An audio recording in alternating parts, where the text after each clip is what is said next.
This is a lecture on the isentropic relations as relating to a supersonic wind tunnel. We'll be talking about the area Mach number relations as well.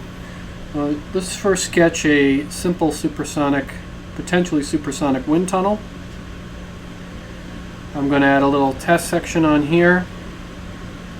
It's exhausting to something. We're going to be able to put a control on the pressure. We'll call it P back.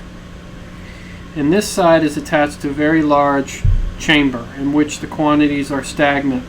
P naught, T naught, rho naught, and M equals 0.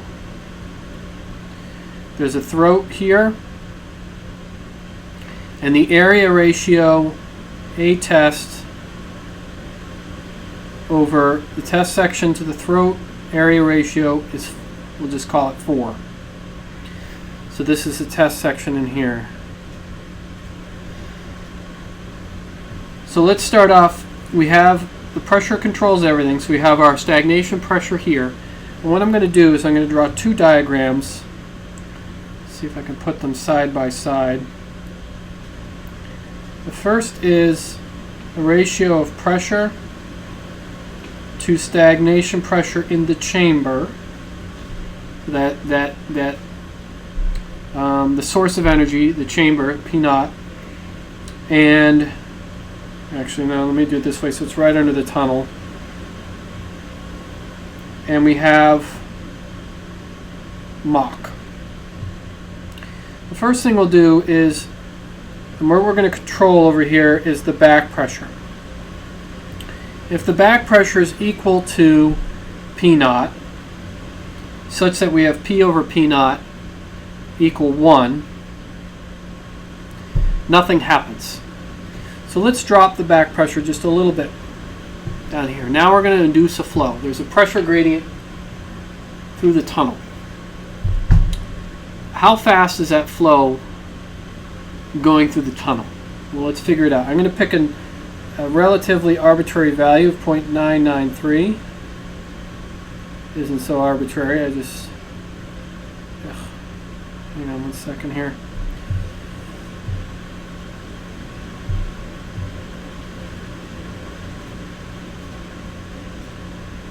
This one you can't really use 993. Call it 99. We'll go to our compressible flow calculator. At a ratio P over P naught of 0.99, what is the Mach number associated with that? Well, let's try it. Is it 0.5? No, that's definitely too low. The ratio is too low, which indicates to me we're too high a Mach number. 0.2, still too low. 0.1, close enough. So Mach number is 0.1. So what's happening in the tunnel? Let's start with the Mach number. The flow is going into the tunnel. So here's Mach, let's call this Mach 1.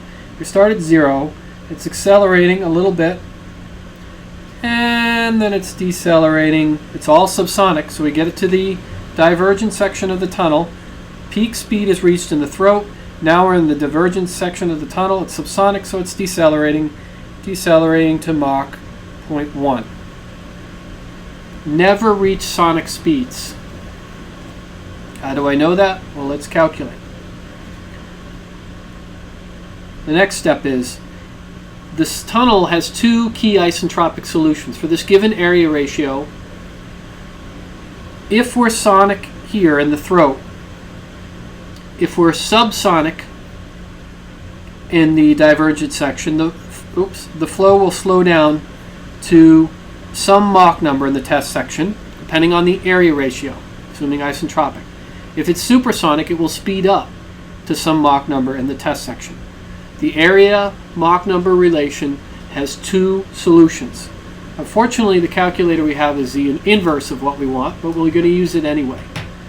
The area ratio is here. We know that is 4. That's tunnel geometry. I've already established that. What subsonic Mach number do we achieve with an area ratio of 4? Let's find out. Let's try 0.13. Nope, we're still too high. 0.14. Still too high. 0.15. Pretty close. So somewhere between 1.4 and 1.5. Let's call it 0.15. So the flow is sonic here, but it goes subsonic. It will slow down to exactly 0.15. That's established by the area ratio and isentropic deceleration of the flow field. Let's go back here. What's the pressure ratio at that point? 0.984. So when we drop the back pressure to 0.984 of the stagnation pressure, then we will achieve a Mach number of 0.15 in the test section, and that is the exact, and that implies, because we are using this area ratio here relative to the throat, that it is sonic at the throat at that point. So let me come back here. Oh, I didn't draw pressure for the last one. I apologize. So in the previous case, according to this Mach number, the pressure drops down, not too much, as it accelerates, and then it comes back up to 0.99 or whatever it was. So it was a very small pressure difference. Oops. Pressure difference. So the previous case, it accelerated and then decelerated. Here it accelerated and decelerated. Now we're going to drop the back pressure even more from 0.99 to 0.98. Not much difference, but enough to accelerate it to sonic conditions according to the isentropic flow relations at the throat. So first we'll start with the Mach number. So it's going all the way to sonic, and then it's going to come. All right, I already see a problem with my Mach diagram. Let me back this up here. I need room to put Mach 3 up there. 1. So in the previous case, accelerate a little bit, but not even to sonic, and then it left at about 0.1. Now it's accelerating to exactly 1 and decelerating to Mach 0.15. 0.1. So we have a new case, so slightly less pressure here. Same thing, the flow comes down, sonic conditions at the throat, decelerates back to the back pressure. What are sonic conditions at the throat? At the throat, what is the pressure? Well, let's put in a Mach number 1. Calculate pressure ratio, the magic pressure ratio, 0.528 at the throat. Once the pressure ratio is 0.528 at the throat, we are sonic, assuming we're getting there isentropically. What happens if we keep dropping the pressure? So right now we have completely subsonic flow throughout, reaching exactly sonic conditions at the throat using 0.98 for our back pressure. Now, if I reduce the back pressure further, let's say I bring it down here, what's going to happen? The flow will come in. Now it will be supersonic for a little bit. So we'll continue. Let's do the Mach first. Supersonic, and then a shock will form somewhere in the diverging section. Will be subsonic, and it will decelerate towards the throat. So we get a shock somewhere. Maybe it's right here, just past the throat, where the diverging section we get a shock, and that shock is exactly such that the flow comes in, continues expanding a little bit after the throat as it accelerates to supersonics above Mach 1, then it hits the shock, the pressure jumps up, and it compresses subsonically back to the point here. If we drop the back pressure even more, the same thing happens. The flow makes it a little further in the diverging section, a little bit stronger shock, back to the back pressure. We look at supersonic. Now here's my sonic line. We're above sonic. Now we're supersonic, shock, subsonic back here. So we keep going like that, keep dropping pressure, and eventually the shock, the flow, will move isentropically through the entire tunnel until we hit a shock at the exit. So first we can calculate one thing. What is the pressure if the flow is exactly isentropic through the whole tunnel and supersonic? So we come back here to our diagram, and we ask ourselves, what is the Mach number at the exit? Well, we have an area ratio. That's all we have, and we're saying it's isentropic. We found the subsonic solution was about 0.15 for an area ratio of 4. What is the supersonic solution? Let's try 2. It's a little high. Let's try 2.8. A little low. So it's about 2.95, pretty close to that. So the Mach number at the exit, assuming a purely supersonic isentropic solution, is 2.95. So keep going all the way to 2.95. The pressure ratio to achieve that exact isentropic flow is right here, 0.0293.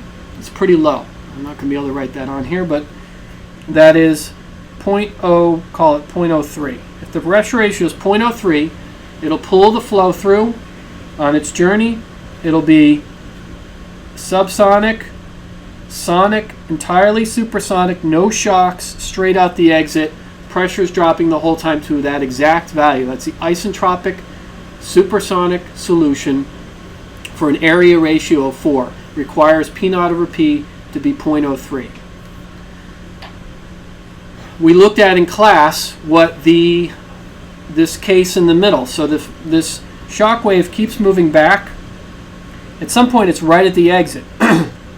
Right here at the exit. So the flow comes in and it shocks down right to subsonic right at the exit. So what happens to the pressure across the shock of this size? If we go normal shock relations, we put in 2.95, calculate. The pressure ratio is P2 over P1 is 9.98. So basically 10. Basically 10. So the pressure is jumping by 10. So if I have the back pressure 10 times higher than it is, so basically 10 times P over P naught, or 10 times 0.03, or 0.3, I will get the solution here when the back pressure is 0.3 of P naught. That's the exact solution for isentropic flow throughout the whole thing. So flow is coming through. It's isentropic, it's isentropic, it's isentropic, it's choked, it's sonic here. It continues to be supersonic, accelerating, accelerating, accelerating, pressure's dropping, dropping, dropping, bang, up through the shock, exactly to the back pressure here. So that tunnel we found we could operate with a higher back pressure than the completely isentropic supersonic tunnel. So there was some advantage to that. So again, there's all these kind of transitions, and we're going through what happens is we drop the back pressure.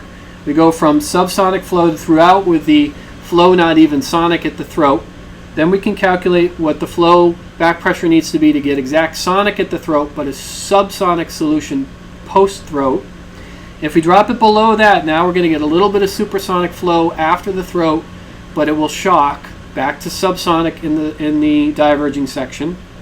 And if we go even lower, it's going to move the shock downstream. It's a stronger shock back to the back pressure. And we can only move it so low because eventually the shock will be far enough back that we end up in this situation here where the flow comes down and shocks up to the back pressure. So there's a weird kind of zone, I'll put in green, where the back pressure is lower than that pressure that you get when you have a shock in the exit, but higher than the isentropic pressure. So essentially you can't make a shock, find a way to put a shock in the tunnel to get you to the right back pressure. But if you come out at isentropic, you're too low. But that is exactly what happens. You come out, so essentially the tunnel looks like this. The flow comes out, there's no shock that can get us to the right pressure. So the flow is going to be isentropic through the whole tunnel. It's going to come out of the tunnel. Here's the end of it. We're going to think of this as a jet nozzle. It's going to come out, and it's too low. So here's the back pressure out here. P right at the end, we'll call it P in the test section, is less than PB. But we can't get it to PB. If we put a shock in, it's too high. So PT is less than PB. There's no solution within the tunnel that can get us to the back pressure. So what happens is this is called overexpanded because it comes out at a pressure that's too low. You get on the outside what are called, I drew it the wrong way. You get oblique shocks at the exit. A series of, this is the worst drawn oblique shock. A series of oblique shocks at the exit, like this. They're not crisscrossing, they're reflecting, that compress the flow. So as it moves through these shocks, it compresses the flow. I put up a little CFD solution of flow over a wedge, and you see this exact very similar thing. These reflecting oblique shocks and their influence on the pressure field, upping the pressure field. What does that look like? You can actually visualize it. Let's go back here. Let me just pull up a tab and see if I can find it. Shock, diamond, here. It's a decent image. Hopefully it's showing up for you. So I can see here, in here, actually you can see them really well, these oblique shocks reflecting in here. So this is probably an overexpanded flow. We're at sea level just about here. So it's fairly high pressure on the outside of this plane, of this jet engine, and it's coming out, it's too low, and oblique shocks are increasing the pressure. Now there's no way to know for certain that's what's happened, but that's typically what it looks like. So again, it's important to understand what the exercise we just went through, bringing together the isentropic relations, normal shocks, and the area Mach number relations to talk about what happens as you go through the story of dropping the back pressure and the different flows you get through the tunnel, and these kind of magical numbers. The key ones, the three key ones being the back pressure you need to get a flow through the tunnel that's sonic at the throat but subsonic afterwards, the back pressure you need to get flow through the tunnel that is completely isentropic with supersonic flow in the diverging section. So there's two solutions, two different back pressures give you two isentropic solutions, one subsonic, one supersonic, both that are sonic at the throat. And then the third solution is the back pressure if you want to put a normal shock right at the exit of the tunnel. Those are sort of three fairly easy to calculate numbers, and you get these different kind of flow patterns for the Mach number and for the pressure and those different cases that we went through.